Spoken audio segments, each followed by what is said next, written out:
alemã de origem turca, diretora e roteirista. Yasemin Chanderelli começou a estudar cinema aos 20 anos e desde então trabalhou em diversos comerciais, séries de TV e até em produções internacionais, como na série de filmes de Jack Chan. Realizou seu primeiro longa na estreia como diretora com sua irmã, Nesrin Chanderelli. O filme Almânia, Bem-vindo à Alemanha, foi vendido para mais de 20 países e exibido no Festival de Berlim, em 2011. No programa de hoje você confere uma conversa sobre o trabalho de Yasemin Chanderelli na sétima arte. O Paratodos está no ar.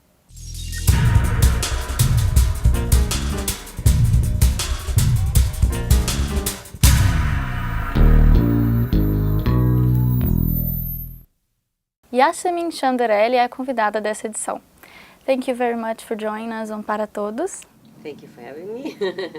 I want to begin talking about your choice of being a filmmaker. What has motivated you for do this choice? Films. Seeing films and falling in love with films.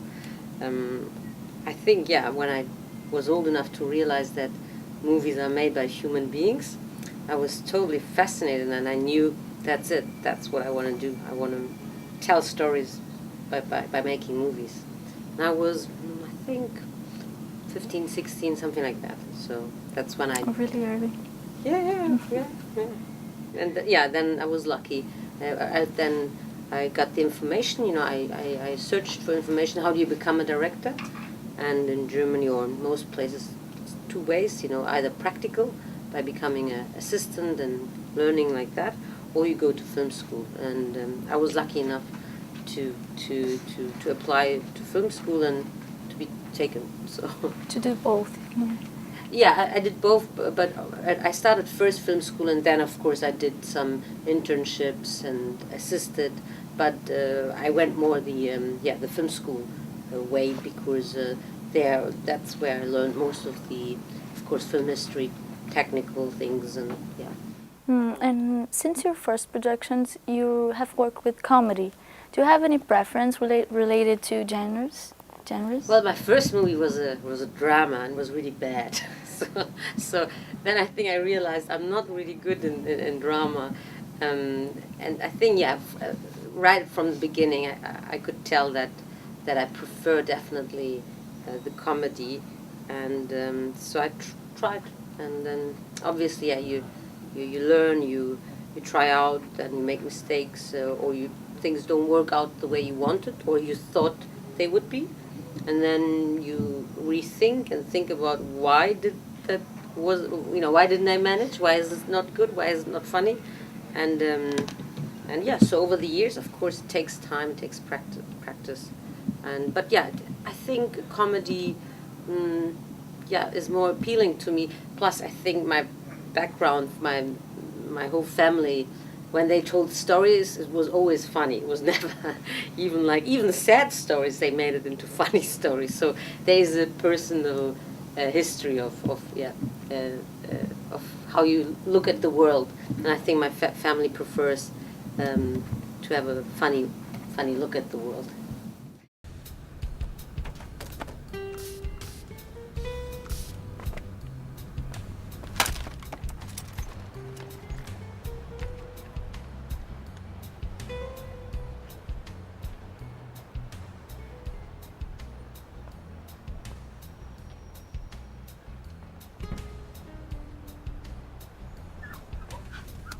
Brother， 哇！黐飯係食肥人嘅，肥咗你點溝有錢佬啊？又玩你啲大陸咁啊？仲實係呢兩個添啊，信唔信啊？喂，3啊Good morning，早晨，有咩可以幫到兩位啊？我哋新上間屋，想做翻個健身室。哦，冇問題。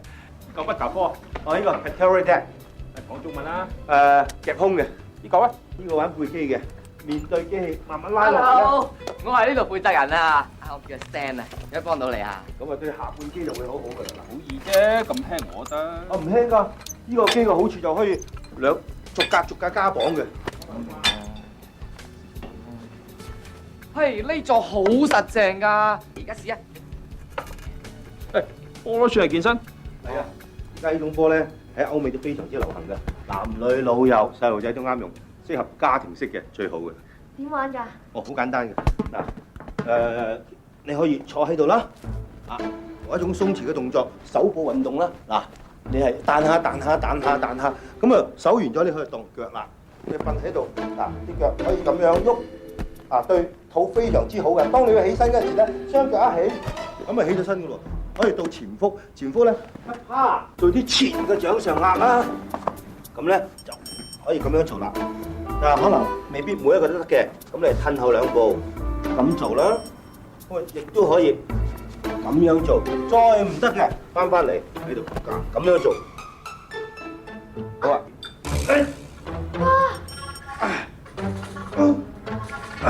好勁啊！仲有冇第啲花式啊？冇啊！嚟，唔好搞複雜嘢，彈床簡單啲。彈床簡單係好簡單，如果唔簡單嗰陣時咧，仲難過個機器嘅。彈床難過嗰嚿鐵，難好多好多嘅。喂，試嚟睇下。1、2、3。嗱，有啲咧就可以向前嘅。1、2、3。哇，好有嘢！不過呢個太難啦，你不如教我嚟 aerobics 啲喎。咖啡嚟，加白仙露啊！你嗰位伙計以前買班㗎？兼職嚟啫嘛，聽日唔喺度噶啦。喂，呢個好玩啊！阿你嚟啊！走啊！喂，買2張翻屋企啊！好識行啊！阿生，你有興趣咧，我送上寫字樓俾你試下好唔好啊？留我拖機啊，留個電話都好噃。阿生，你好急咩？唔係啊，我仲 sell 緊客，做乜開門啫？你 sales 嚟噶嘛？你係負責 sell 個俾錢噶嘛，唔係負責溝女啊嘛。我冇溝到女。我教訓你啊，嚇！啲波就買一籮，啲地一嚿都未買過。呢度好貴租㗎，以後唔准買波，唔准買波啊！ Now let's talk about your first big movie, Almania, Welcome to Germany. Can you summarize for us what this movie is about? I try. It's the story of a family of over 3 generations who go to Germany. At first, it's the grandfather who goes to Germany, and he thinks he's going to work 2-3 years, maximum 4 years, and then he's going to be back. And obviously, he doesn't go back. He brings his whole family with him to Germany, and out of this new constellation, you know, being Turkish and living in Germany, of course, there are tensions, but also a lot of funny things involving from that. So yeah, we made a movie about this subject, this theme, being foreign, and how does it feel if you grew up in a culture and you think not of yourself being foreign, but obviously other people think that you're foreign, and yeah, so we made a movie about that. And although Almania isn't a documentary, it has a little bit of your experience in life. So, compared to the other productions, what changes when you direct a film that is inside of you, that is about you? I think, obviously, the detail of knowledge you have or of understanding the subject is very, very, very profound. So obviously, I knew very well. Or I should say we, because I work with my sister. We knew very well what we were talking about. So that's why we could, I think, inspire the team to be very precise in what we wanted to tell and how we wanted to tell it. So I think obviously it has a great benefit if you know your subject very well. But it can be also with something which at first doesn't look so much like it's yours, but I think all directors make any kind of story to theirs. You know, you have to find a approach where you feel, now I know very well what I want to, what I want to tell the story about, how I'm going to tell it, and obviously, but of course, if it's something personal, yeah, you have it in you. If the story has the point of view of who is telling, and how is it when it's told by two, you and your sister? I don't think that it's changed much, because storytelling is always also team. You know, of course there's some influential, like, head of departments, but obviously you are a team of people working together. And from my perspective, I find it very beneficial. Obviously, my sister and I are so close since we have the same history. Although we are quite different, we are not. We are quite different as personalities. But obviously, it's very nice to have someone who's so into the material that she can be there always for the actors. If I'm doing some things, Nesrin can be there. She can help out our other crew members. So I find it very, very good. In the old days, it used to be also that the author would be on set. It's nothing that it's unusual, or a dramaturg would be on set, because I think it makes a huge, impact, and of course it makes sense that the person who actually developed the story, who's like the key or the heart of how this production started, should be involved. So I find it quite sad if the authors are not strongly involved in what becomes then the movie.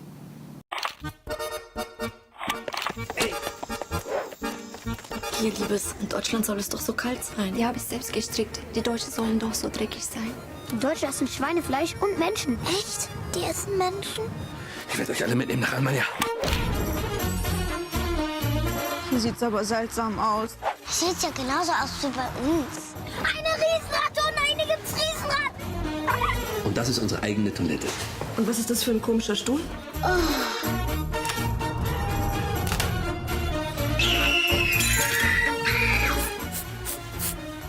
Mo! Wir dürfen die Geschenke doch vorher nicht sehen. Die sind ja gar nicht verpackt.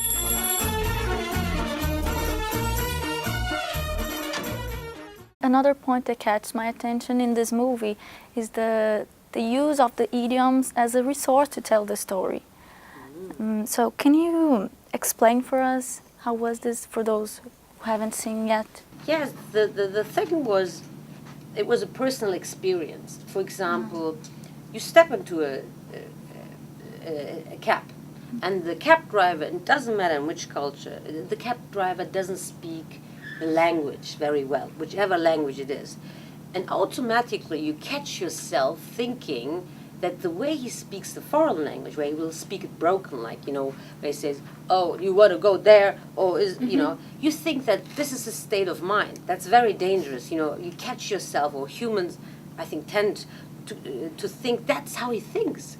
Obviously, this human being could be like a philosopher in his own culture.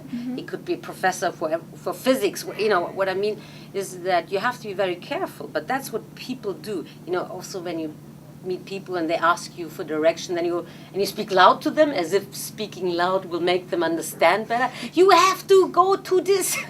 So there is a funny thing about humans when they can't speak the language of each other. So knowing that, we decided we don't want that to happen. We don't want the audience, German-speaking audience, of course, that was like the target. We don't want that to happen to them when they see the protagonist of the story, because it's a Turkish family. So what we did then, because we thought we would like the German or our German-speaking audience to relate to them immediately without having to read subtitles. So we wanted it to be more like without having to switch on your brain. So that's why we decided, all right, we're going to change this. We're going to change the languages. We're going to make the Turkish people talk German, and obviously when the Turkish people talk German, then the Germans can't speak any more German, because otherwise there is not a difference between them, but they have to be different. So and then the Germans talk a non-existing language. So we made up a language which also people like Charlie Chaplin did in inventing language, and he called it gibberish. And I think a lot of cultures have this. It's very fun. Have this name for a non-existing language, and kids do that sometimes. They make up their own languages. So so we did that, for example, in the aspect of language, how we wanted to use language in movie.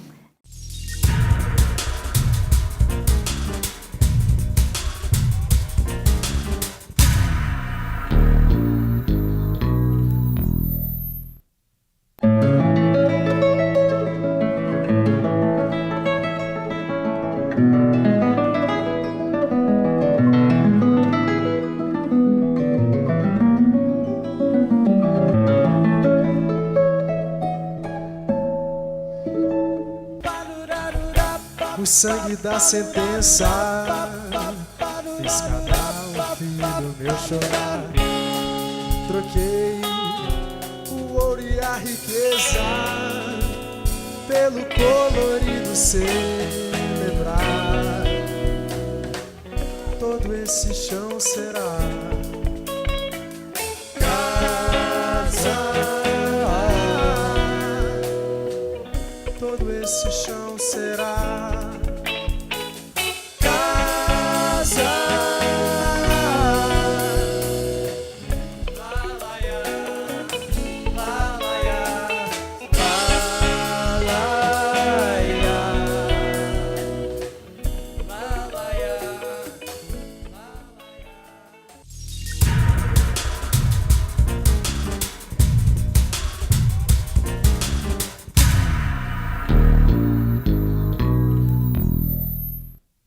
Yasmin, there are those who say that art is subjective, or any type of product, it can be art.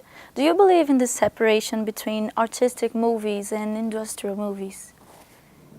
I think it doesn't matter if I believe in it or not, it exists. But I think what's interesting lately is that I think they mix more and more. I think you find more and more elements of so-called artistic movies in blockbusters. I think they realize that after a certain pattern it gets boring, and obviously it's about entertaining people, it's about reaching people. So if you keep repeating the same pattern over and over again, it becomes boring.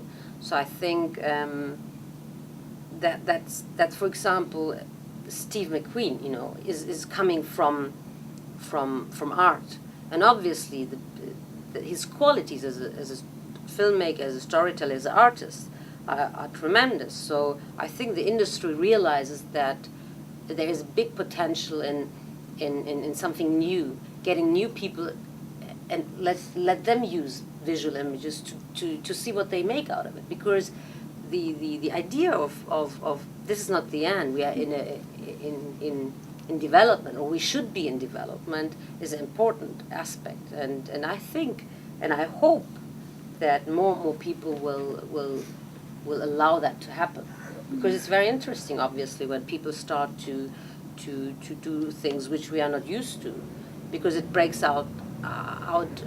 breaks up the pattern we watch things. Suddenly we realize, oh, that's interesting, and it always happens. You know, every now and then it will happen that someone really surprises us with something which we haven't seen before, with a style we haven't seen before.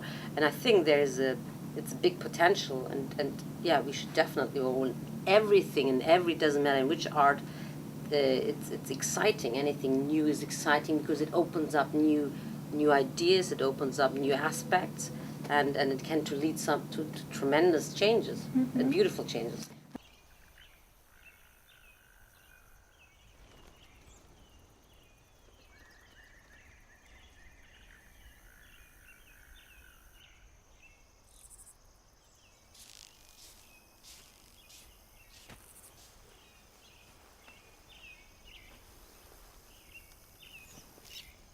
Yeah, for all of you raw niggers that don't know, my name is John Tibbies, William Ford's chief carpenter. You will refer to me as master.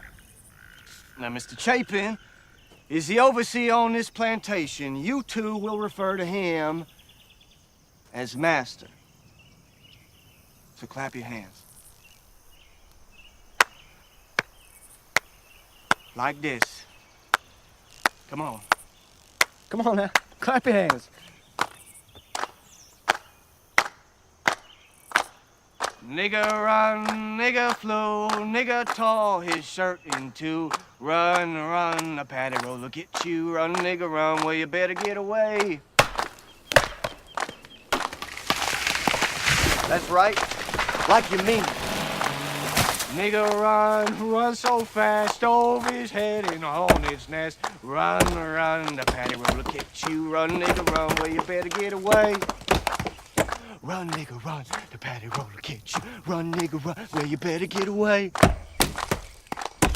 Some folks say a nigger don't steal. I caught 3 in my cornfield. One has a bushel and one has a peck. One has a rope, it was hung around his neck. Run, nigger, run. The patty roller gets you. Run, nigger, run. Well, you better get away. Run, nigger, run. The patty roller gets you. Run, nigger, run. Well, you better get away. Hey, Mr. Patty Roller, don't catch me. Catch that nigger behind that tree. Run, nigger, run. The patty roller catch you. Run, nigger, run. Well, you better get away. Run, nigga, run. The patty roller catch you. Run, nigga, run. Well, you better get away. Run, nigga, run. The patty roller catch you. Run, nigga, run. Well, you better get away. Run, nigga, I am the God of Abraham, the God of Isaac, and the God of Jacob. Run, nigga, run. The patty roller catch you. And when the multitude heard this, they were astonished at his doctrine. And then one of them, which was a lawyer, asked him a question, tempting him.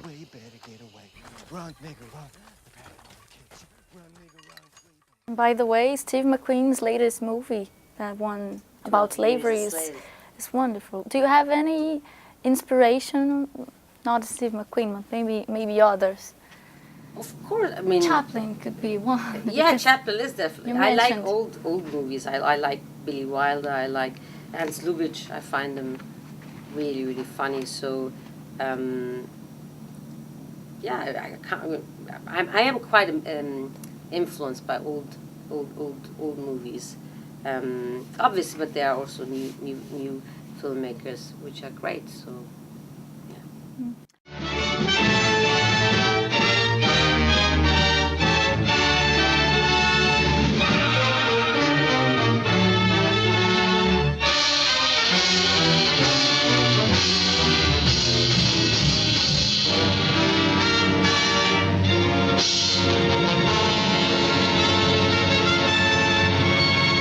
Hinkle party takes power. Meanwhile, the Jewish soldier, ex-barber, veteran of the World War, suffered a loss of memory and remained an inmate of the soldiers' hospital for many years. He was ignorant of the profound change that had come over Tomania. Hinkle, the dictator, ruled the nation with an iron fist. Under the new emblem of the double cross, liberty was banished, free speech was suppressed, and only the voice of Hinkle was heard.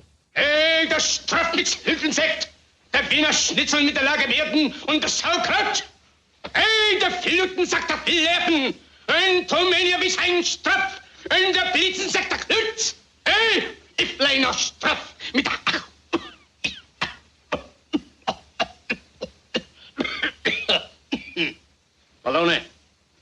Ballone was ein Stritz mit seinen Eltern, sagt der Juden.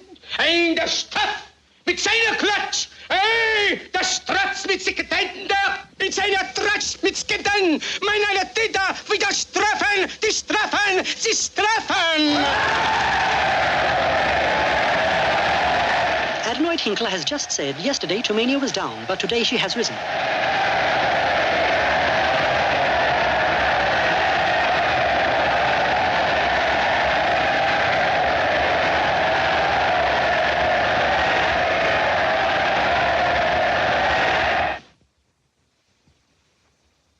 Democracy stunk. Democracy is fragrant. Liberty stunk. Liberty is odious. Free sprechen stunk. Freedom of speech is objectionable. Tomania mit der grootste army in der Welt. Tomania has the greatest army in the world. Der grootste navy in der Welt. The greatest navy in the world. Wir zijn er der grootste alles und einer to sacrifice. But to remain great, we must sacrifice. Alles und einer Strotten tighten der Belten. We must tighten our belts. Heil Hinkle. But Mr. Dobosh, look, if you'll just give me a chance, who made you up? I did, Mr. Dobosh. What's wrong with it? I don't know. It's not convincing. To me, he's just a man with a little mustache. But so is Hitler. No. It's not just the mustache. It's something, I don't know. Well, I just can't smell Hitler in him. I can. I know. That picture. That's what he should look like. But that picture was taken of me. And the picture's wrong, too. Now, see here, Mr. Dobosh. I'm a nobody, and I have to take a lot. But I know I look like Hitler, and I'm going to prove it right now. I'm going out on the street and see what happens. And that's how Adolf Hitler came to Warsaw in August 1939.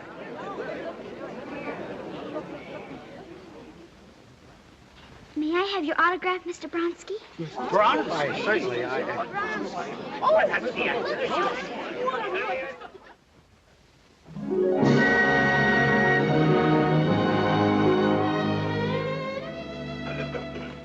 Me.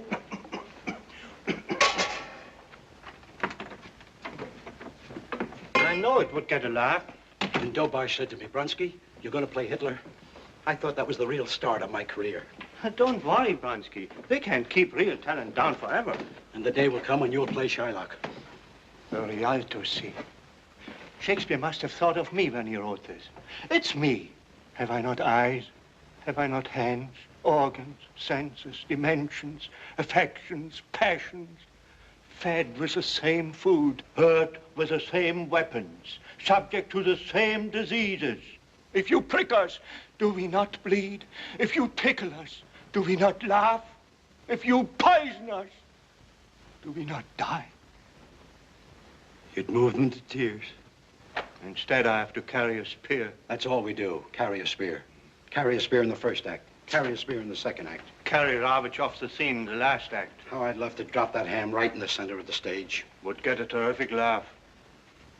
And to conclude our conversation, I would like to say any kind of message or advice to those who are starting now in this career in 7th art. Don't take advice from anybody. Oh, that's a good one. I think it's good. Sometimes people get too scared, you know. It's difficult. I know that because I've been a filmmaker, you know, a student myself. But find something you really burn for, you know, and then do it, try it out. Because I think it's nothing worse than if you don't learn your own lessons, because you have to develop for yourself as whatever person you are or whatever kind of artist you are. So yeah, don't take advices from anybody would be my advice. How was this partnership with SASC? How was the invitation to be here in Brazil? Can you tell us? Yes, I got a nice email from the Goethe Institute asking if I had time, or what they explained what they were planning, saying that they want to do a German Filmreihe. What is it? Yeah, Filmreihe. What would it be? Yeah, German showcase, and introducing German movies to an audience here, and that they would go to different cities. Obviously, that sounded very exciting. I was thinking that's beautiful. And then they said, of course, that they work together with SES, the Brazilian cultural part, and that they would like us to, talk to audience and debate. Yes, to debate, and I find it very exciting. Seeing any new cultures, beautiful and exciting. And I've never been to South America, never to Brazil, and who could have said, I couldn't say no. That's for sure. So thank you again for being here with us. Thank you for having me. Paratodos de hoje fica por aqui, mas semana que vem a gente volta com mais cinema para você. Não se esqueça de acompanhar nosso programa nas redes sociais. Até lá! Familie, ich habe Überraschung. Wir sind jetzt Deutsche. Was sind Sie denn jetzt? Türken oder Deutsche? Deutsche? Nein, ich habe ein Haus gekauft in Türkei. Super. Ach nee. In Heimat. Warum das denn? Wir waren alle zusammen, wie früher. Früher haben wir auch alle in ein Auto gepasst. Krass, ey, hier steht, dass die Bundeskanzlerin anwesend sein wird und dass sie sich freuen würde, wenn du als einer Million und erster Gastarbeiter etwas zum Anlass sagen würdest. Hey Angela, wo Problem? Ich komme aus dem Osten, du auch, wir beide Ossis. Oder vielleicht sollte ich besser singen. Einigkeit und Recht und Freiheit für das Deutsche.